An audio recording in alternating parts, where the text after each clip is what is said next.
कभी सोचा है आपने कि क्या फ्यूचर में एक ऐसा वक्त भी आएगा जब गवर्नमेंट ज़बरदस्ती हम सभी के हाथों पर एक माइक्रोचिप लगवाएगी।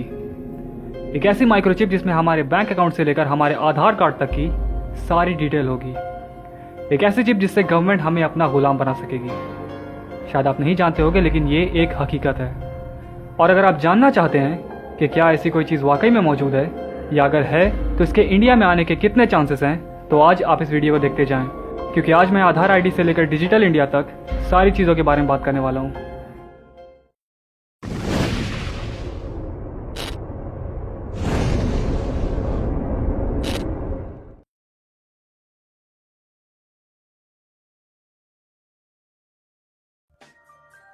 तो सबसे पहले हम ये जान लेते हैं कि ये RFID यानी रेडियो फ्रीक्वेंसी आइडेंटिफिकेशन चिप है क्या।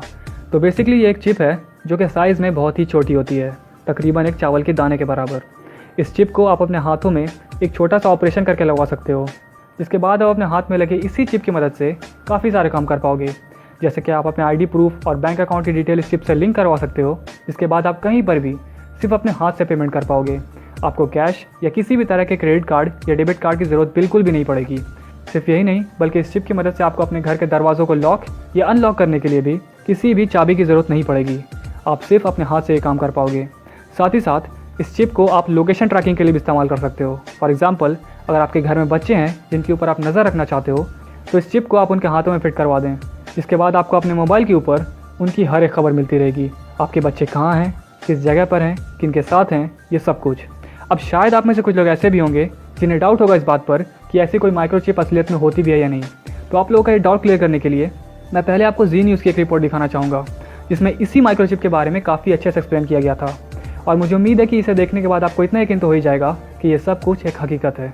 कुछ वर्ष पहले तक आपको किसी चीज की कीमत चुकाने के लिए या खरीदारी करने के लिए कैश लेकर चलना पड़ता था, नकद पैसे की जरूरत होती थी। लेकिन उसके बाद क्रेडिट और डेबिट कार्ड्स आ गए और अब आप अपने मोबाइल फोन की मदद से बहुत आसानी से पेमेंट कर सकते हैं। हालांकि भविष्य में ऐसा करने के लिए आपको मोबाइल फोन्स की भी जरूरत नहीं पड़ेगी, क्योंकि तब आपके शरीर में ही एक ऐसा चिप लगा होगा जो आपका क्रेडिट कार्ड भी होगा, डेबिट कार्ड भी, NFC सपोर्ट भी और ऑफिस का पंचिंग कार्ड भी होगा। स्वीडन की एक स्टार्टअप कंपनी एपिसेंटर ने अपने 150 कर्मचारियों के हाथों में एक माइक्रोचिप फिट कर दिया है। यह माइक्रोचिप एक इंजेक्शन की मदद से कर्मचारियों के शरीर में पहुंचाया जाता है। इस चिप का आकार एक चावल के दाने जितना होता है और इसे तर्जनी उंगली और अंगूठे के बीच की जगह में फिट किया जाता है। जिन कर्मचारियों के हाथों में ये चिप यहाँ पर लगा है, वो इसी चिप की मदद से ऑफिस के दरवाजे खोल लेते हैं, प्रिंटिंग मशीनों को ऑपरेट कर लेते हैं, प्रिंटिंग कमांड देते हैं और कैंटीन से खाने का सामान भी हाथ हिलाकर खरीद लेते हैं या ऑर्डर कर देते हैं। यानी ये एक ऐसी कोशिश है जो इंसानों को मशीन में तब्दील कर रही है, मशीनों में बदल रही है। हो सकता है कि आने वाले वक्त में दुनिया की ज्यादातर कंपनियां अपने कर्मचारियों के लिए ऐसा चिप अनिवार्य कर दें। अब सवाल यह है कि आने वाले दिनों में इंसानों और मशीनों का ये कॉम्बो एक सुखद अनुभव होगा या फिर एक खतरनाक भविष्य की शुरुआत। समझने वाली बात यह है कि आज जब कई सारी कंपनीज अपने एम्प्लॉयज़ यानी कर्मचारियों के हाथ में इस चिप को लगवाना शुरू कर रही हैं, तो क्या आगे चलकर कोई ऐसा वक्त भी आएगा जब कंपनीज के साथ साथ दुनिया की कई सारी कंट्रीज़ की गवर्नमेंट भी अपने आम लोगों के हाथों में इस चिप को लगवाना शुरू कर देंगी? अगर हाँ, तो इससे नुकसान क्या है? इसका जवाब देने से पहले मैं आपको ये बताना चाहूँगा कि डिजिटल करेंसी क्या होती है। शायद आप पहले से जान रहे होगे इसके बारे में, लेकिन फिर भी। तो डिजिटल करेंसी उसे कहते हैं जिससे आप ऑनलाइन पेमेंट कर पाते हो। फॉर एग्जाम्पल, अगर आपके हाथ में एक 100 रुपये का नोट है तो वो आपकी कैश करेंसी हुई, लेकिन अगर आपके यही 100 रुपये आपके पेटीएम अकाउंट में मौजूद होते हैं तो वो आपकी डिजिटल करेंसी होती है, क्योंकि वो डिजिटल रूप में ऑनलाइन सेव्ड है। और इस करेंसी की मदद से आप ऑनलाइन शॉपिंग कर सकते हो, ऑनलाइन टिकट्स बुक कर सकते हो, वगैरह वगैरह। तो ये है डिजिटल करेंसी। अब देखिए, इस RFID चिप को आम लोगों के हाथों में इम्प्लांट करवाने के पीछे अगर कोई सबसे बड़ा मकसद है तो वो है इस दुनिया से कैश करेंसी को ख़त्म कर देना और उसकी जगह डिजिटल करेंसी को जारी करना। और कैश इस दुनिया से तभी ख़त्म हो पाएगा जब हम सब उसका इस्तेमाल करना बंद कर देंगे। जब हम मार्केट में जाएंगे तो हमें एक से एक डिस्काउंट ऑफर्स दिखाए जाएंगे कि भाई आप ऑनलाइन पेमेंट करो तो आपको 10% की छूट मिलेगी, ऑनलाइन टिकट बुक करो तो आपको 15% की छूट मिलेगी। और इन्हीं डिस्काउंट्स के लालच में आकर हम सब मार्केट में कई सारी चीज़ों को खरीदने के लिए कैश के बजाय ऑनलाइन डिजिटल पेमेंट को इस्तेमाल करने लगेंगे और इसी तरह हमारी कैश करेंसी धीरे धीरे ख़त्म होती जाएगी। अब हम ज़रा नज़र डालते हैं कुछ वेस्टर्न कंट्रीज़ की तरफ, जैसे अमेरिका, कनाडा, इंग्लैंड, इन देशों के ऊपर। तो हमें पता चलता है कि ऑस्ट्रेलिया में इस चिप को लोगों के हाथों में इम्प्लांट करने का काम पिछले साल से ही शुरू कर दिया गया है। कई सारे लोगों के हाथों में वहाँ ऑलरेडी इस चिप को इम्प्लांट कर दिया जा चुका है। और ये मैं आपको कोई झूठी खबर भी नहीं सुना रहा। इनफैक्ट ऑस्ट्रेलिया के ही एक ऑफिशियल न्यूज़ वेबसाइट पर यह खबर छपी है, Australia becomes the first country to begin microchipping its population. आप खुद भी जाकर पढ़ सकते हो, लिंक मैंने डिस्क्रिप्शन में दे दी है। लेकिन अब आप मुझे एक बात बताओ कि इतने सारे लोगों ने आखिर कैसे इस चिप को अपने हाथों में वहाँ इम्प्लांट करवा लिया। मैं बताता हूँ, क्योंकि वहाँ की गवर्नमेंट ने ख़ास तौर पर इस चिप को आम जनता के बीच प्रमोट किया था, ताकि ज़्यादा से ज़्यादा लोग इस चिप को अपने हाथों में इम्प्लांट, क्योंकि जितने ज़्यादा लोग इस चिप को इम्प्लांट करवाएंगे उतनी ही ज़्यादा तेज़ी से लोग कैशलेस करेंसी को यानी डिजिटल करेंसी को इस्तेमाल करना शुरू कर देंगे।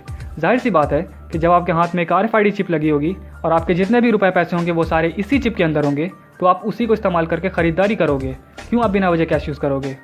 अब आपके मन में एक सवाल होगा कि भाई कैश को ख़त्म कर देने से ऐसा क्या फ़ायदा मिल जाएगा हमारी गवर्नमेंट को या किसी भी देश की गवर्नमेंट को? तो उसका जवाब है कि कैश को ख़त्म करके डिजिटल करेंसी को लागू कर देने के बाद गवर्नमेंट को आपके ऊपर कंट्रोल कर पाना बहुत ही आसान हो जाएगा, या साफ शब्दों में आपको एक गुलाम बनाए रख पाना और भी ज़्यादा आसान हो जाएगा। आप पूछोगे कैसे? क्योंकि आपके हाथों में लगी इसी RFID चिप के अंदर आपके बैंक अकाउंट की सारी डिटेल है, आपके ID प्रूफ की सारी डिटेल है। अगर आप कोई भी ऐसी हरकत करते हो जो आपकी गवर्नमेंट को पसंद नहीं आती, तो वो सीधे सीधे आपके हाथ में लगे चिप को डीएक्टिवेट कर देंगे, यानी बंद कर देंगे। इसके बाद आप धीरे धीरे भूख से तड़प तड़प के मर जाओगे, क्योंकि उस वक्त कैश तो दुनिया में रहेगा ही नहीं और मार्केट से कुछ भी खाने पीने की चीज़ खरीदने के लिए आपको अपने RFID चिप की ज़रूरत है, क्योंकि आपका सारा पैसा इसी चिप के अंदर है, जिसको आपकी सरकार ने अब डीएक्टिवेट करके इनवैलिड करार दिया है। अब इसका रिजल्ट ये निकलेगा कि या तो आप चुपचाप गवर्नमेंट की हर बात मानोगे या भूख से मर जाओगे।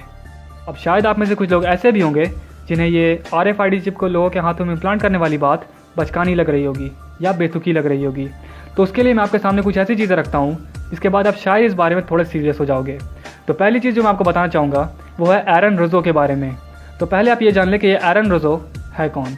एरन रोजो एक अमेरिकन बिजनेसमैन, एक फिल्म प्रोड्यूसर और एक पॉलिटिकल एक्टिविस्ट भी थे, पर अफसोस आज से करीबन 10 साल पहले इनकी मौत हो चुकी है। लेकिन मरने के ठीक कुछ महीने पहले इन्होंने एक बहुत बड़ा खुलासा किया था, जिसे शायद आपको एक बार देखना ज़रूरी है। एक इंटरव्यू में इन्होंने बताया कि कुछ वक्त पहले इनकी मुलाकात रॉकीफेलर ख़ानदान के एक शख्स जिनका नाम निकोलस रॉकीफेलर है उनसे हुई थी। अब ज़रा आप ये जान लें कि ये रॉकीफेलर ख़ानदान या कह लीजिए कि ये रॉकीफेलर फैमिली है क्या। असलियत में ये एक ऐसी फैमिली है जो दुनिया के रिचेस्ट यानी सबसे ज़्यादा अमीर फैमिलीज़ में से एक होने के साथ साथ एक पॉलिटिकल फैमिली भी है। और सिर्फ यही नहीं, ये Rockefeller family council on foreign relation यानी CFR की फाउंडर भी है। बताया जाता है कि 1937 में ही इनकी फैमिली का नेटवर्थ $340 बिलियन था। इतना पैसा अमेरिका की टोटल इकोनॉमी के 1.5% के बराबर है। अगर मैं साफ शब्दों में कहूँ तो यही है वो फैमिली जो दुनिया के सारे वर्ल्ड लीडर्स के साथ मिलकर दुनिया भर में वन वर्ल्ड गवर्नमेंट को स्टैब्लिश करने में जुटी है। तो जब एरन रोजो की मुलाकात इसी रॉकीफेलर फैमिली के एक शख्स निकोलस रॉकीफेलर से हुई, तब उस मुलाकात के बाद इन दोनों में काफ़ी अच्छी दोस्ती होती गई। और इसी दौरान एरन रोजो को निकोलस रॉकीफेलर के जरिए एक चौंकाने वाली बात पता चलती है। उन्हें पता चलता है कि इन लोगों का जो अल्टीमेट गोल है, जो आखिरी मकसद है, वो है आम जनता के हाथों में एक RFID चिप इम्प्लांट करवाना, एक ऐसी चिप इम्प्लांट करवाना जिसके अंदर उनके सारे पैसे मौजूद होंगे। लेकिन मैं आपको सिर्फ ये बात बताऊंगा ही नहीं, बल्कि आपको ये पूरा इंटरव्यू भी दिखाऊंगा जिसमें एरन रोजो ने ये सारी बातें खुद कही हैं, और इसमें भी मैंने हिंदी सबटाइटल्स ऐड कर दिए हैं। The ultimate goal that these people have in mind is the goal to create a one world government run by the banking industry, run by the bankers, where and they're doing it in sections. The European currency, the euro, and the European Constitution is one part of it. Now they're trying to do it in America with the North American Union, right? And they want to create a new currency called the Amero, right? And the whole agenda is to create a one world government where everybody has an RFID chip implanted in them. All money is to be in those chips, right? There'll be no more cash. And this is giving me straight from Rockefeller himself. This is what they want to accomplish. And all money will be in your chips. And so instead of having cash, anytime you have money in your chip, they can take out whatever they want to take out whenever they want to. If they say you owe us this much money in taxes, they just deduct it out of your chip digitally. Total control. Total control. And if you're like me or you, and you're protesting what they're doing, they can just turn off your chip. And you have nothing. You can't buy food. You can't do anything. It's total control of the people. And that chip's connected to a database that has your purchasing records, what you do, what Everything. you sell. Everything is in there, you know? And so they want a one world government controlled by them, everybody being chipped, all your money in those chips, and they control the chips, and they control people, and you become a slave, you become a serf. ये पूरा interview करीबन 1.5 घंटे का है और अगर आप उसे देखना चाहते हैं तो उसकी भी लिंक मैंने डिस्क्रिप्शन में दे दी है। लेकिन अगर आप थोड़ा गौर करें तो इस इंटरव्यू को आज से करीबन 8 साल पहले अपलोड किया गया था। उस वक्त शायद किसी ने इस तरह की किसी RFID चिप के बारे में सोचा भी नहीं होगा, लेकिन आज ये चिप एक हकीकत बनती जा रही है। इंडिया की अगर बात की जाए तो यहाँ पर कैश करेंसी को ख़त्म कर पाना इतना आसान नहीं है। यहाँ पर अभी एक बहुत बड़ी आबादी है जिसे डिजिटल करेंसी के बारे में कुछ भी नहीं मालूम। लेकिन स्टिल अगर आप थोड़ा गौर करेंगे गवर्नमेंट के फुटस्टेप्स के ऊपर तो आपको काफ़ी इंटरेस्टिंग चीज़ें देखने को मिलेंगी। सबसे पहले हम सभी के आधार कार्ड बनवाए गए, हम सभी का बायोमेट्रिक डेटा कलेक्ट किया गया। बायोमेट्रिक डेटा का मतलब आपकी आंखों का और आपके फिंगरप्रिंट का स्कैन। ये बायोमेट्रिक डेटा सिर्फ आपका है। आधार ID की मदद से लाखों की भीड़ में भी आपको पहचाना जा सकता है। उसके बाद जन धन योजना की मदद से गरीबों तक के बैंक अकाउंट खुलवाए गए। फिर हम सभी के आधार को अपने अपने बैंक अकाउंट से लिंक करवाने को कहा गया ताकि ये पहचाना जा सके कि यह आपका ही बैंक अकाउंट है। उसके बाद आया सबसे बड़ा झटका, डीमोनेटाइजेशन, नोटबंदी। डीमोनेटाइजेशन के वक्त हम सभी लोगों के पास जो कैश करेंसी थी वो बेकार हो गई और हमें ऑर्डर मिला कि हम सब अपनी कैश करेंसी को ले जाकर यानी 500 और 1000 के नोट को ले जाकर अपने अपने बैंक अकाउंट में जमा करवा दें और बैंक में जमा करवा देने के बाद हम सब उन पैसों को अपने पेटीएम अकाउंट में डालकर यूज़ करें डिजिटल करेंसी की तरह अपनी रोज़मर्रा की चीज़ों को खरीदने के लिए, जैसे आलू, प्याज, दाल, चावल, दूध, दही। और इसी तरीके से हम सबको, गरीब अमीर सबको डिजिटल इंडिया से जुड़ने को कहा गया। कैश करेंसी को छोड़कर कैशलेस करेंसी की तरफ आने को कहा गया।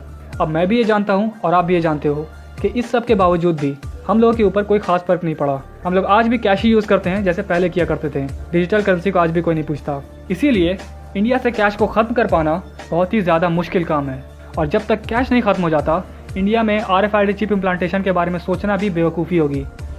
लेकिन अब आप ये मत सोचिए कि आपको फिक्र करने की ज़रूरत नहीं है, क्योंकि इस काम को करने का एक और तरीका भी है जो कि है आधार कार्ड। मान लो कि दिन पर दिन महंगाई बढ़ती जा रही है और आप इसके खिलाफ आवाज़ उठाते हो। अब अगर बाई चांस गवर्नमेंट को आपकी यह हरकत पसंद नहीं आती है तो गवर्नमेंट चाहे तो सीधे सीधे आपके आधार कार्ड को डीएक्टिवेट कर सकती है।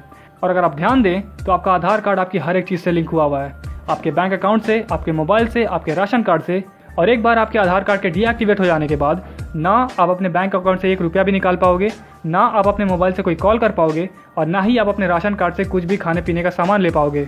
आपके पास कुछ भी नहीं बचेगा और ये आने वाला वक्त ही बताएगा कि ये सब कुछ सच होगा या नहीं। खैर, अब तक आप जानते थे कि RFID चिप के अंदर आपकी सारी इन्फॉर्मेशन स्टोर हो सकती है, इससे आपको ट्रैक किया जा सकता है। लेकिन शायद आप नहीं जानते होंगे कि अब इस RFID चिप की मदद से लोगों की जानें भी ली जा सकती हैं।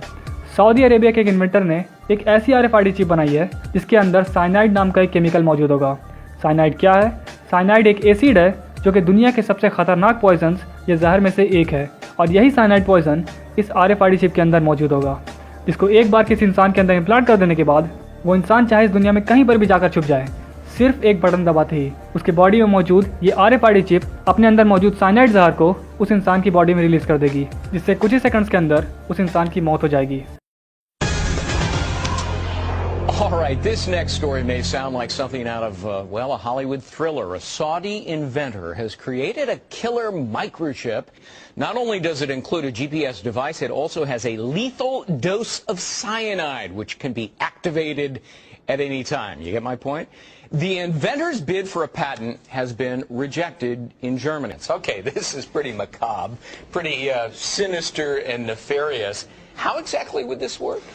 Well, there's a category of technology that involves GPS tracking systems being shrunk down to the size where you could actually implant it surgically. And we've seen a number of applications for this. This is without question the most sinister version of it that I've certainly heard of. You know, and the notion of tracking criminals is not new, but the notion of killing them remotely, I think, is a whole new thing. Yeah, and Germany says, look, we're not going to approve this. That's because for that very purpose. And apparently in some of the